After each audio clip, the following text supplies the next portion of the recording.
안녕하세요. 올해 딱 30세가 된 구독자입니다. 생각해보면 저는 여태까지 살면서 제 인생에 그렇게 큰 사건이나 일들이 많이 없었던 것 같습니다. 이번 일이 일어나기 전까지는 평탄하게 살아왔던 것이지요. 아무 일도 없다는 것이 얼마나 큰 축복인지, 잔잔하게 흘러가는 것이 얼마나 큰 복인지 이제야 저는 깨달았답니다. 저는 오늘 기고만장했던 시어머니, 아니 시어머니일 뻔했던 분에 대해서 이야기를 써보려고 해요. 물론 시어머니만 문제는 아니었지만요. 남편이 될 사람까지 정말 최악이었거든요. 이제 오늘 제 이야기를 시작해 보겠습니다. 저희 아빠는 뚝심 있게 30년 동안 서울 중심에서 부동산을 하고 계신 인맥왕, 제가 아는 한 실력도 최고인 분이세요. 아직도 저에게 누구를 가장 존경하느냐고 물어본다면 저는 1초의 망설임도 없이 아빠라고 대답하곤 하죠. 하나하나 손수 노력해서 오른 자리인 것을 저는 알고 있으니까요. 워낙 오래 하셨기에 연예인들도 많이 알고 계시고 정치계 쪽에도 인맥이 넓으셔서 항상 술자리에 바쁘셨지만 항상 저에게 흐트러진 모습을 보여주신 적도 없는 대단한 분이세요. 저는 그런 아버지의 지원 아래 부족함 없이 자라게 되었고, 대학을 졸업하고는 무역회사에서 열심히 일을 했어요. 진심으로 그 무역에 관심이 있었던 터라 다른 친구들보다 성과도 좋아서 승진도 금방 하게 되었죠. 운이 항상 잘 따라주었던 것 같아요. 평소에 집안일을 하는 것도 좋아해서 요리도 곧잘 부모님께 대접해드렸고, 청소도 꼼꼼히 하는 것을 제 스스로 즐겼기에 부모님께서는 눈에 넣어도 아깝지 않은 딸, 속 한번 썩이지 않는 딸이라며 친구분들께 항상 자랑을 하시고 다니셨죠. 이렇게 모범생 같은 삶을 살아온 저에게 사실 20대 중반까지 연애는 저에게 꼭 필요한 필수 요소가 아니었어요. 혼자 있는 게 오히려 더 편하다고 계속해서 생각했죠. 다만 저희 부모님은 좋은 사람을 만났으면 좋겠다며 주변 아시는 분들을 통해 선을 보게 하시곤 하셨어요. 물론 제 마음을 흔드는 인연은 나타나지 않았지만 말이에요. 그렇게 회사를 잘 다니면서 지내던 어느 날 친구가 우연히 부른 식사 자리에서 저는 한 남자를 만나게 되죠. 자신을 투자 전문가라고 소개하며 1시간을 내리 그 자리에 있는 사람들에게 앞으로 개발될 구역들을 받아 적으라면서 읊어주더라고요. 대박 난다고 하면서 말이에요. 여유가 있다고 스스로 계속 어필을 하는 부분을 보고 저는 딱히 큰 매력을 느끼지 못하고는 자리를 마무리하고 나왔습니다. 그 뒤로 그 남자분은 계속해서 저에게 연락이 와서 밥을 먹자 하는 둥, 영화를 보자고 하는 둥의 데이트를 계속해서 권유했고 제대로 된 연애를 한 번도 해보지 않은 저는 한번 대화는 해볼까? 라는 마음으로 만남을 이어갔습니다. 사실 투자 전문가라고 해서 장황하게 늘어놓는 말들은 이미 아버지께 많이 들어서 익숙한 내용이기도 했어요. 하지만 처음 듣는 것처럼 반응도 잘 해주었고 저도 은근 마음에 들었기에 대화도 열심히 이어나갔던 것 같아요. 그 후로는 3개월 동안 내내 저를 하루에 한 번은 보러 와주고 저희 부모님 식사까지도 챙겨서 대접하려는 예쁜 마음들에 저는 만남을 시작하기로 마음먹었던 것 같습니다. 남자를 잘 모르는 제 마음을 어떻게 움직일지 잘 알았던 것 같아요. 사실 저희 아빠는 항상 돈 말고 인간 됨됨이를 바라라는 말을 하셨고 처음에 가벼워 보이는 모습들이 마음에 걸리긴 했지만 워낙 사랑을 주려고 노력하는 모습을 보니 제 마음도 흔들렸던 것 같습니다. 그냥 귀여운 허세라고 생각했죠? 그렇게 저희는 다른 연인들처럼 평범하게 연애를 시작했습니다. 대신 깊게 만나지 않게 될지도 모르고 아직 서로 알아가는 단계이니 너무 많은 부분, 특히 저희 아빠와 같은 직업군이라는 부분은 딱히 언급하지 않게 되었지요. 남자를 잘 몰라서 그런지 앞으로 얼마나 함께하게 될지 진지하게 만나게 될지 가벼울지 가늠조차 되지 않았거든요. 다만 저는 연애를 하면서 마음에 걸리는 부분들이 꽤 있었어요. 남자친구는 바쁘다고 항상 말하면서 연락이 잘 되지 않았고, 밤에는 그냥 골아떨어지기 일쑤였죠. 성인이 다 되어서 연애를 시작한지라 성숙한 연애를 하고 싶던 저는 남자친구에게 방해가 되는 사람이 되고 싶진 않았어요. 그래서 바쁘다고 하면 그런가 보다, 바쁜가 보다 생각하곤 했어요. 그러던 어느 날, 저는 서프라이즈를 해주고 싶어 사무실로 찾아갔을 때 핸드폰을 3개를 가지고 있는 남자친구를 발견하게 됩니다. 오빠, 뭐야? 왜 핸드폰이 3개나 돼? 어? 책상 밑에 하나 더 있는 거 아니야? 4개야? 어? 놀래라. 말을 하고 오지 그랬어. 수민아, 나야 뭐 바빠서. 그래서 핸드폰이 4개야. 원래 이 일하는 사람들이 다 그래. 그래? 다 일을 하는 핸드폰이라는 거지? 맞아. 오해하지 마. 이뿐만이 아니었어요. 남자친구는 인천에서 급작스럽게 경기도로 이사를 가게 되었죠. 갑자기 어머니께 사정이 생겼다고 하면서 말이에요. 그때 이상하다는 걸 깨달았어야 하는데 제가 참 순진했던 것 같아요. 도망치듯 경기도로 가서는 일주일에 한 번 정도 저를 보러 올라오더라고요. 그렇게 바쁜 와중에도 저를 보러 와주는 남친이 참 고맙기도 했고 아무것도 몰랐던 저는 최선을 다해 잘해주려 노력했던 것 같아요. 그렇게 2년 정도 연애를 하고 난 뒤 남자친구는 결혼이라는 단어를 자주 입에 올리기 시작했어요. 순수하고 맑은 제가 와이프라면 못할 것이 없다고 하면서요. 저보다 6살이 많았던 남자친구이기에 결혼이 급했을 수도 있겠죠. 제 스스로 생각하기에 이상하고 못 믿어온 사람이었다면 절대 결혼까지 생각하지 않았겠지만 제 눈에 남자친구는 그저 멋있고 좋은 사람이었어요. 그렇게 저희는 차근차근 좀 더 진중한 만남으로 이어지고 있었습니다. 저에 맞춰서 남자친구는 속도를 맞춰주고 있는 것 같아 보이기도 했고요. 수민아, 우리 언제쯤 웨딩을 알아보러 다니면 될까? 이쪽 저쪽 좋은 곳들 많이 둘러보고 있거든. 집도 내가 알아서 하면 될 것 같고 생각하고 있는 시기가 있어? 글쎄, 올해 하반기쯤이 좋지 않을까 싶은데 상반기에는 나도 프로젝트도 많고 결혼 준비를 병행하기에는 좀 버거워서 우리가 뭐 급할 것도 없고 말이야. 천천히 하면 되지 않을까? 그렇지. 최대한 너에게 맞출게. 난 그냥 너와 얼른 결혼하고 싶어. 사실 우리 엄마가 궁합을 보고 오셨는데 너가 날 도와줄 수 있는 사주래. 절대 놓치지 말라고 했대. 난 그럴 줄 알고 있었어. 뭐야? 언제 또 보셨대? 나는 그럼 도움 못 받는 거 아니야? 이거 괜찮은 거야? 누가 누굴 돕든 뭐 어때? 우리 엄마도 이제 한번 뵐 때 되지 않았어? 부담스러우면 괜찮은데 그냥 서로 얼굴 투고 하면 더 좋으니까. 아니, 이제 한번 뵈어야지. 주말쯤에 한번 여쭤봐. 나도 시간 다 괜찮으니까 말이야. 남자친구는 계속해서 저에게 결혼에 대해서 말을 하고 있었고 저 또한 가벼운 연애보다는 함께하는 미래를 꿈꾸며 만나는 연애가 더욱 좋았기에 함께하고 있었죠. 그렇게 저희는 토요일에 시어머니를 뵙기로 하고는 떨리는 마음으로 하루하루를 기다렸습니다.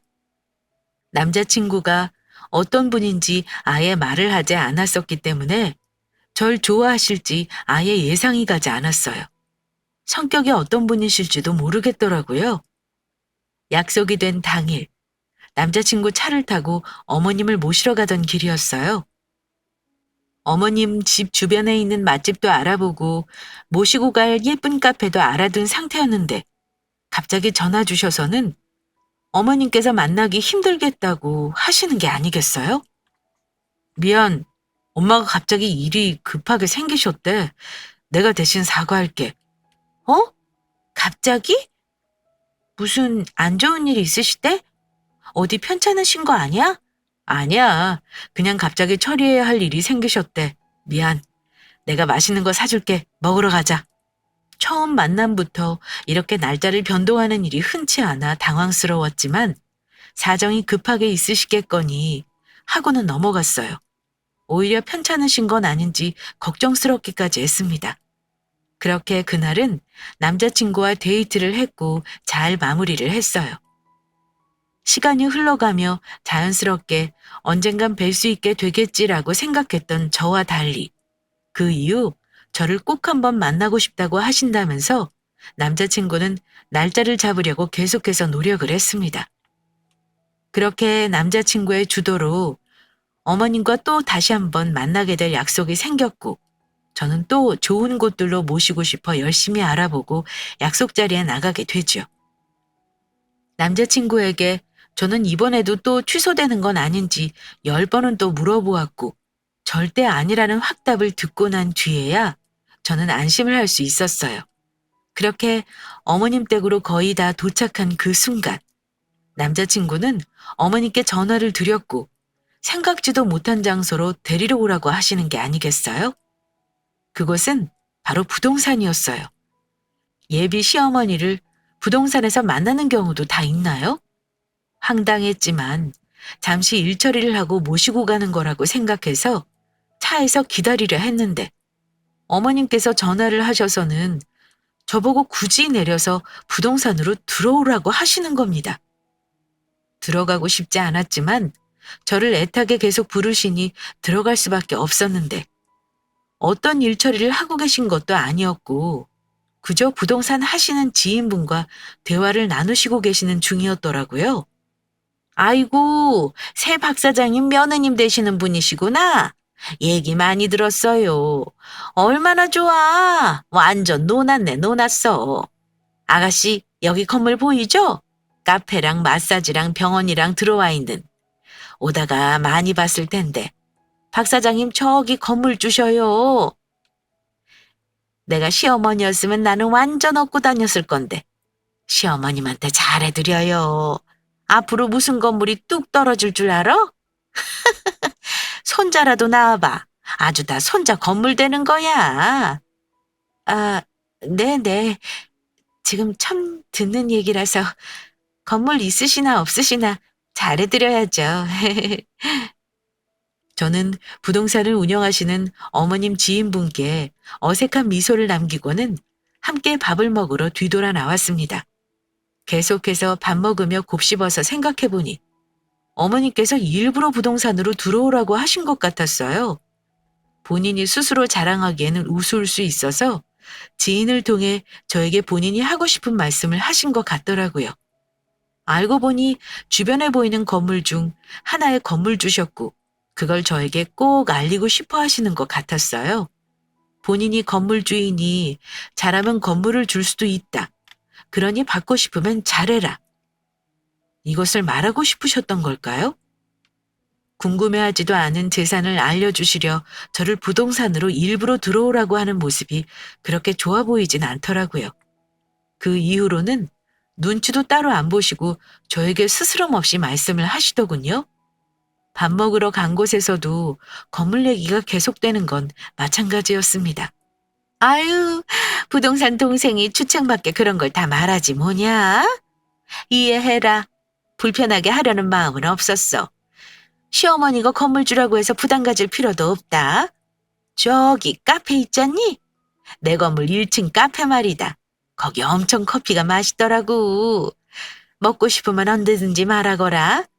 내 건물이니 내가 가면 얼마나 맛있게 잘해주는지 몰라. 너도 예비 며느리라고 하면 엄청 맛있게 잘해줄 거다. 아마 돈도 안 받을 거야. 네, 어머니. 말씀만 들어도 감사해요. 멋지세요. 아예 모르던 얘기라서 놀랐어요. 내가 아들한테도 말하지 말라고 했어. 요즘 세상에 그런 거 떠벌리고 다니면 괜히 파리들만 꼬인다. 너도 어디 가서 시어머니가 건물주라고 얘기 절대 하지 말거라. 괜히 너 꼬셔서 재산 훔치려고 들면 못 써. 알겠지? 나도 얼마나 힘들게 다 쳐냈는지 원.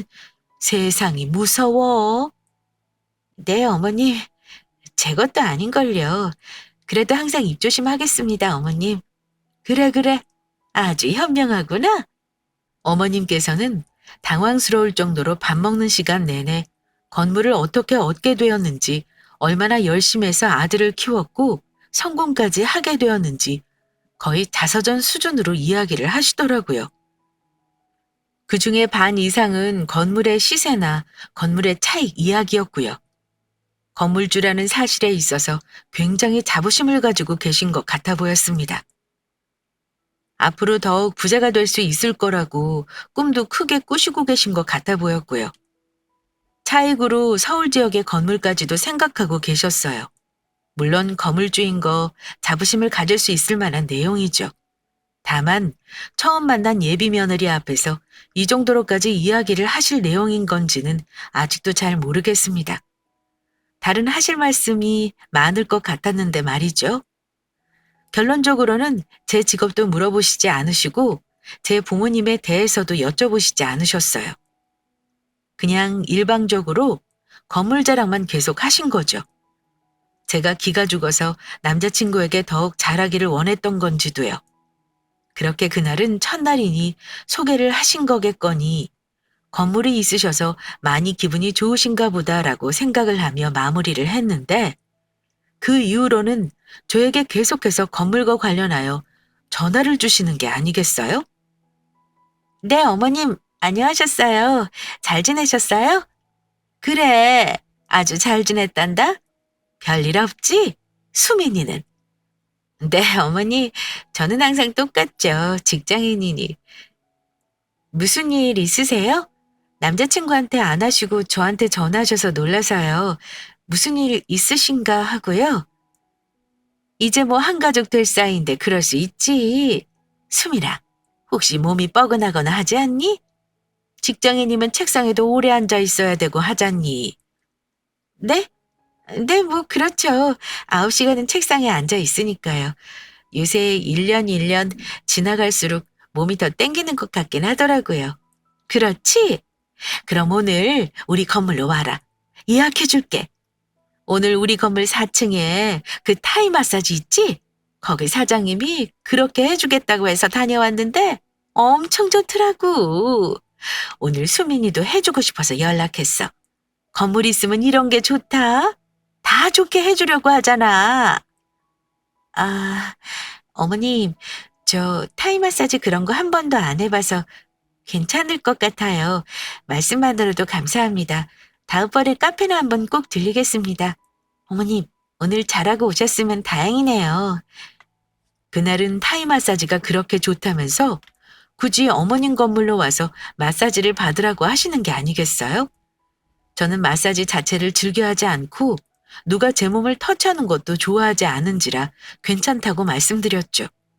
계속해서 건물 관련해서 어머님은 전화가 오셨고 거절하는 것도 한두 번이지. 업무 중에 전화 오는 것도 전화 받으면 계속해서 자랑하시는 것도 너무 받아주기 힘들어지더라고요.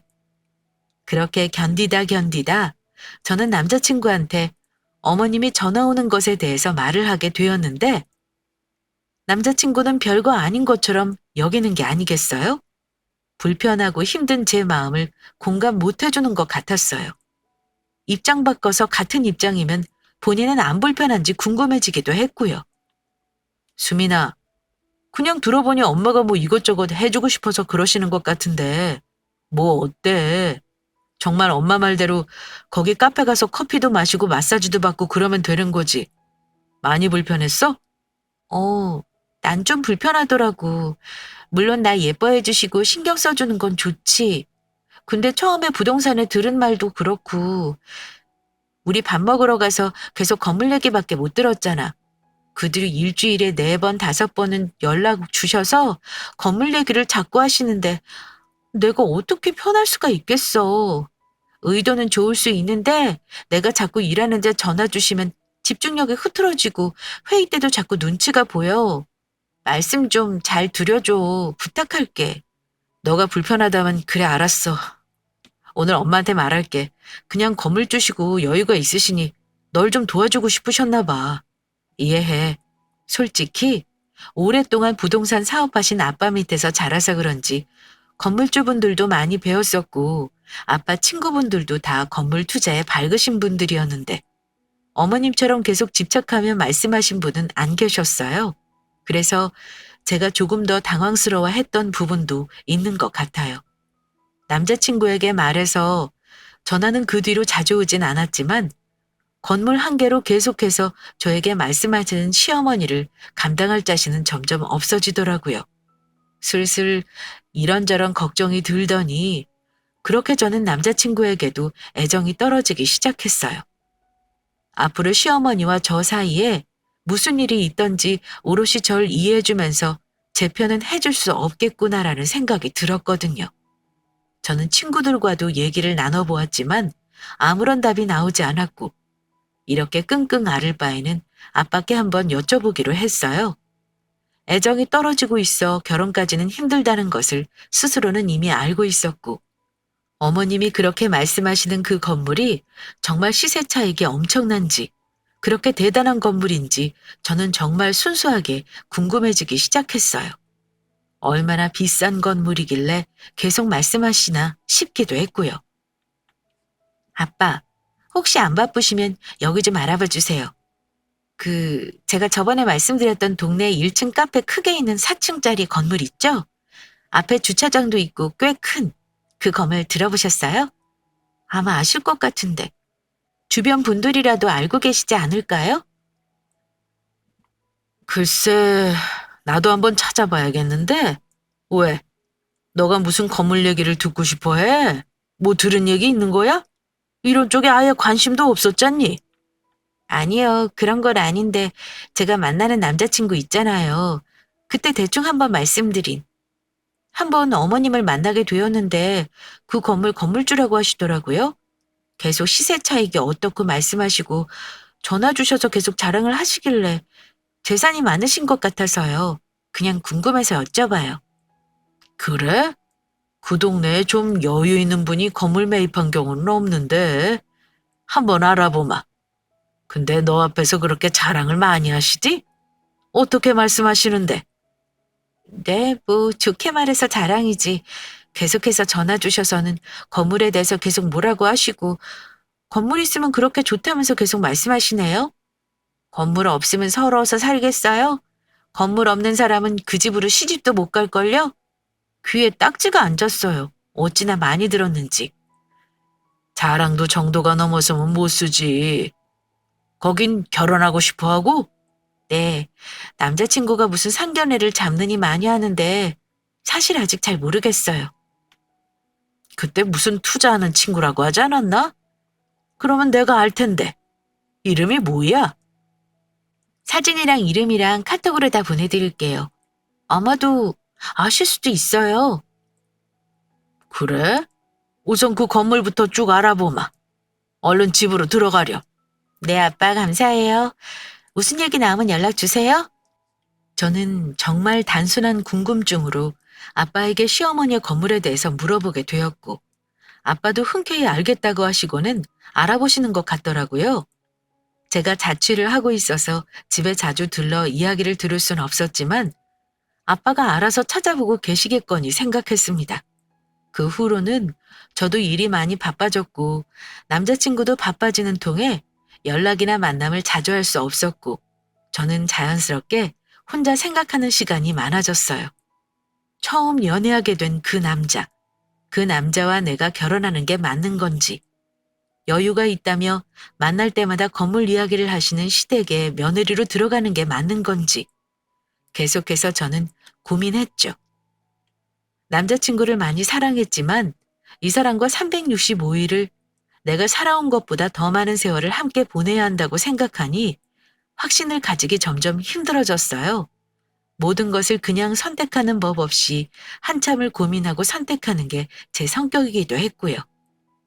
그렇게 남자친구와는 소원한 상태가 지속이 되었고 결혼 준비도 멈춰 있는 채로 그다지 진전이 이루어지고 있지 않은 상태였어요. 시간이 점점 지나면서 저는 하나 보면 열을 한다고 남자친구와 마무리를 해야겠다는 결정을 거의 내리게 되었죠. 아빠께서도 건물에 대해서 알아보셨다는 연락이 따로 오지 않아서 그냥 저 혼자 마무리를 해야겠다고 생각하고 있던 와중에 아빠께서 급하게 연락이 오시는 게 아니겠어요? 수민아, 남자친구랑은 어떻게 지내고 있니? 혹시 뭔 일 없지? 아, 저 혼자 거의 마무리했어요. 아무리 생각해도 계속 만남은 이어갈 수는 없을 것 같아서. 이런저런 이유로요. 시어머니 될 분도 그렇고 남편 될 사람도 탐탁치 않고요. 왜요, 아빠? 그 건물 알아보셨어요? 좀 오래 걸리셨네요? 그래, 그 건물 알아보고 너 남자친구도 다 알아봤다. 아주 개판이야, 개판. 이러고서 누구 딸을 데려가려고 들어? 지금 화가 나서 모조리 다 얘기 듣고서는 바로 전화한 거다. 상견례 한다고 하고 그놈이랑 날짜 잡거라, 당장. 네? 아니, 어떤데요? 말을 해주세요. 심각해요? 저한테 조금이라도 말씀해 주시면 안 돼요? 너 앞으로 누굴 만나든 아빠하고 얘기를 하거라. 날짜랑 장소 당장 잡고 전화해. 아니, 결혼도 안 할 건데 상견례는 왜 굳이 할 필요 없잖아요. 저 혼자 끝내면 돼요, 아빠. 아빠 말 들어라. 꼭 상견례 잡겠다고 하고 날짜 꼭 잡아와. 네, 알았어요. 아빠가 그렇게 화나신 모습은 처음 봤어요. 항상 이성적이던 아빠가 태어나서 처음 흥분하는 모습을 보여주셨거든요.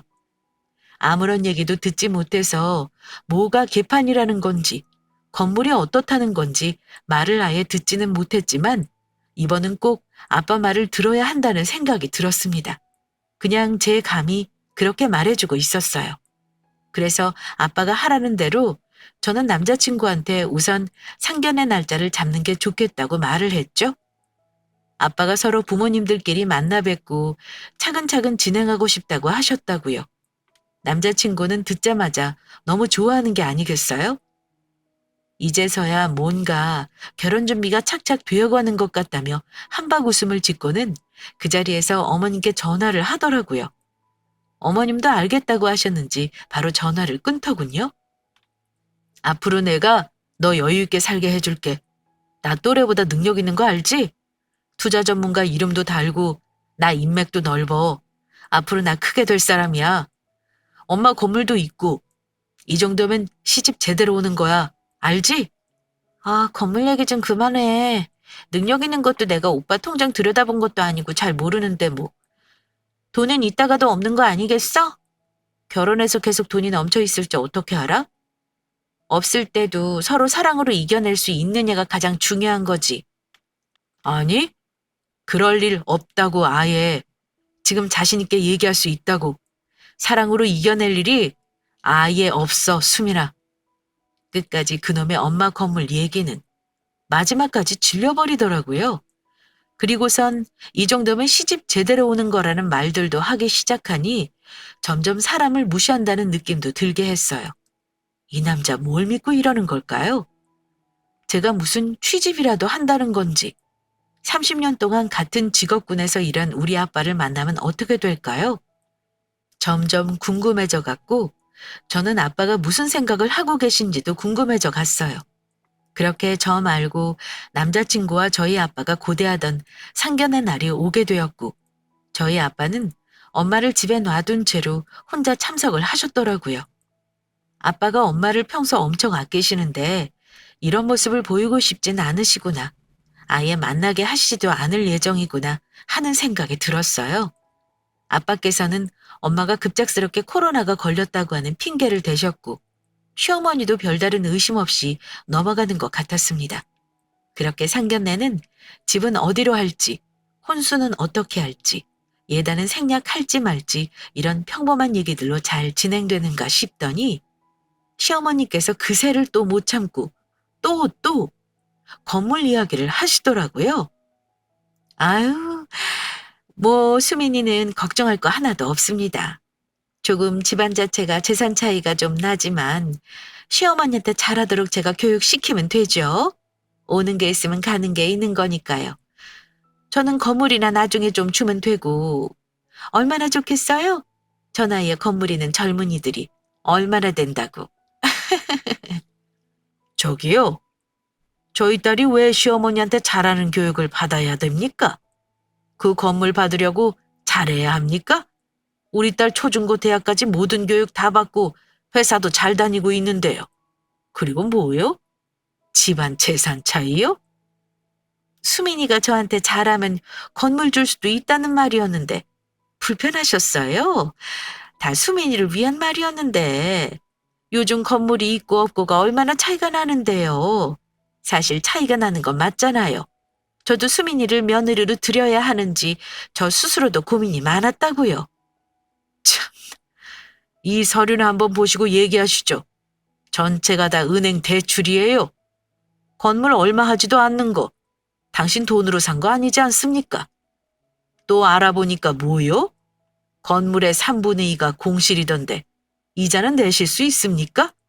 지금 이자 내기도 빡빡한 정도지 않습니까? 근데 어디서 이딴 건물을 준다고 지금 내 딸을 교육시킨다 만다. 제정신이에요? 네? 어디서 사기를 치려고. 뭐, 뭐요?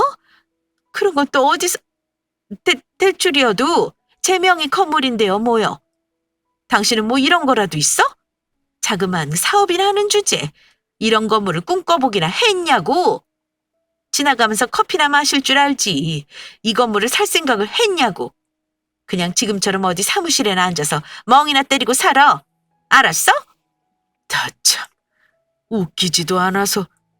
당신 서류 떼는 김에 내 서류도 떼는데 한번 보시던지.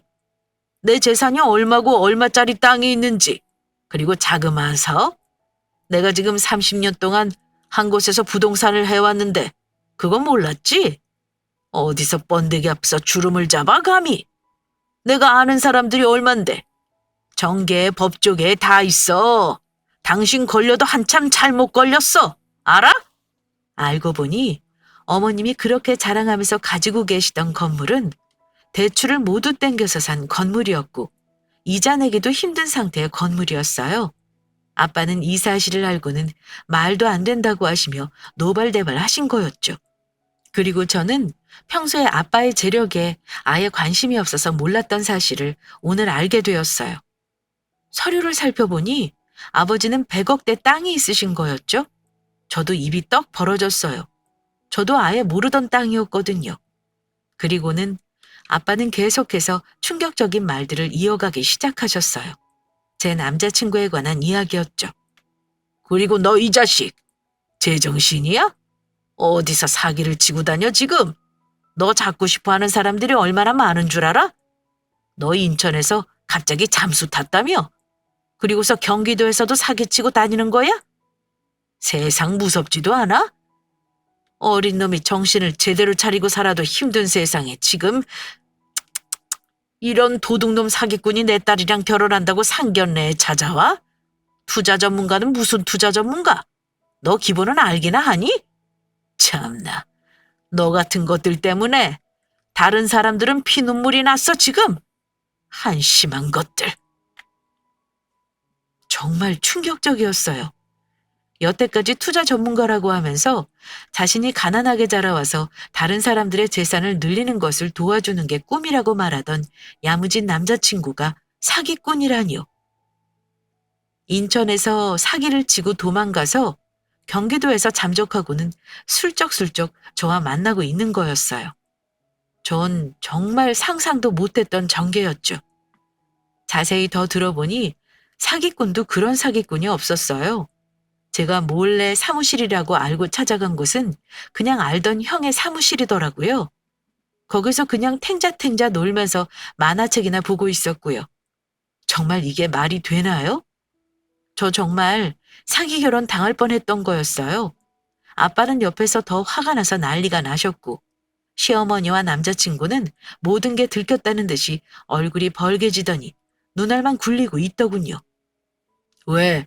더 이상 할 말이 없나 보지? 완전 모자 사기꾼이구만 이거.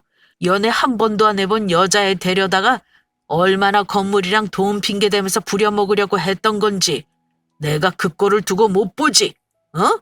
벌 받아야지. 이 소리를 듣자마자 남자친구와 시어머니는 의자에서 내려와서 무릎을 꿇고는 손이 발이 되도록 빌기 시작했어요. 잘못했다면서요? 정말 오해라면서 말이죠. 거기서 빌고 있는 남자친구의 얼굴을 보니 이런 놈도 남자친구라고 만난 제 감정이 아까웠고 제 시간도 아까웠으며 제 돈도 아까워지기 시작했어요. 제가 이렇게 보는 눈이 없다니요. 믿겨지지도 않았습니다. 그렇게 저는 화가 차올라 다가가서 남자친구의 따귀를 세게 치며 말했어요. 뭐? 투자 전문가? 진짜 어이가 없어서 말도 안 나오네. 너 나 사랑한 건 맞니? 이렇게 여자를 등쳐먹고 다닌 거 아니고? 참나, 정말 무섭다, 무서워. 너가 무섭다. 수민아, 정말 아니야. 제발 용서해줘. 너한테만큼은 나 정말 진심이었어. 널 사랑해서 결혼하고 싶다는 말 다 진심이었어. 하나도 거짓은 없었어. 정말 미안해, 정말. 순수한 너를 상처 주고 싶은 생각은 정말 없었어. 경찰에 당장 신고할 테니까 알아서 해. 잘못했으면 벌을 받는 게 맞는 거 아니야? 그렇게 핸드폰을 열고 전화하려 하는데 아빠가 급하게 신고는 우선 하지 말라고 말리시더라고요. 그 말을 듣고 시어머니는 용서를 해줄 거라고 생각했는지 감사하다면서 말을 이어나가기 시작했어요. 감사합니다. 감사해요. 정말 우리 수민이에게 최선을 다해서 잘해줄게요. 그리고 아들도 세상 물정 몰라서 잠깐 나쁜 물에 들었던 거예요. 사기치고 다닐 놈은 절대 아니에요. 제가 교육 제대로 시킬게요, 사돈. 결혼은 진행하는 걸로 하면 어떨까요? 우리 아들이 잘할 거예요. 아마 그 100억 땅도 물려받으면 이놈이 머리는 좋아서 더 잘 풀릴 수 있을 거예요. 얼마나 똑똑한데요. 너무 염려 마시고 한 번만 지켜봐 주세요. 사돈, 부탁드리겠습니다. 미쳤습니까? 제가 이놈한테 왜 땅을 줍니까? 이 100억 땅을요? 뭘 늘려요? 참 꿈도 야무지네. 죽었다 깨어나도 당신의 범죄자 집안이랑은 엮일 생각 꿈에도 없으니 꿈 깨시오. 잠깐만 전화할 때가 있어서. 아, 이사장. 난데 잤던 그 사기꾼 같은 놈 내 옆에 있네. 이사장 집 주변이니까 당장 와. 묶어두고 있을게. 이사장 얼마나 힘들어했는지 내가 옆에서 다 보고 아는데. 아니 그렇게 나쁜 놈이 바로 내 딸 옆에 있었지 뭐야. 사기당한 사람들 다 데리고 오게. 그렇게 언감생심 어머님께서는 그 와중에 100억 땅을 받을 야무진 생각을 하고 계셨고 아빠는 아예 싹을 자를 생각을 하고 오신 것 같았어요. 더 충격적인 건 아빠의 지인이 제 남자친구 사기에 당한 피해자였다는 사실이었어요. 놀랍게도 그 사람들이 한두 명이 아니었죠. 저희 아빠는 그제서야 경찰을 불렀고 오는 사이 피해자들도 모두 한 자리 제 상견례장에 모이게 되었어요. 아빠는 이 모든 걸 계획하시고는 상견례를 당장 잡으라고 하신 거였죠. 그 조용했던 한정식 집에 모두 모여서 고성이 오가게 되었고 경찰차에 한때 사랑했던 남자친구가 잡혀가는 걸 보면서 제 다사다난했던 제 첫 연애사는 그렇게 마무리가 되었습니다. 시어머님은 허탈한 듯이 하늘만 쳐다보고 계셨고 그건 저도 마찬가지였어요. 사기 결혼을 하지 않았다는 안도감과 함께 저에게 사기꾼이라는 것을 속였다는 분노, 남자를 잘못 골라 아빠한테도 골치 아프게 피해를 드린 것 같은 죄책감까지 여러 감정들이 뒤섞여서 지나가기 시작했죠. 사실 너무 괴로웠어요. 그렇게 그날은 시끌벅적하게 마무리가 되었고 남자친구는 피해자들에 의해서 바로 재판에 넘겨지게 되었다고 들었습니다. 후에 듣기로는 피해 금액이 5억이 넘어가 가중처벌을 받게 되었다고 해요. 결론적으로 8년의 징역을 살게 되었다고 합니다.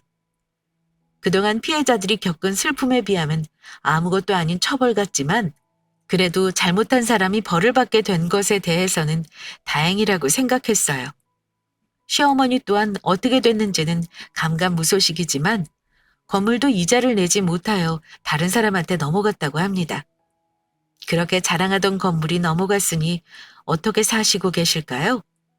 저는 다행히 현명한 아빠 덕분에 파혼을 하게 되었고 제 인생도 구할 수 있었다고 생각하고 있어요.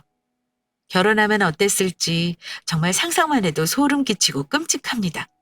앞으로는 조금 더 알아보고 천천히 이야기를 더 깊게 나누어가며 사람들을 만나보려고 해요.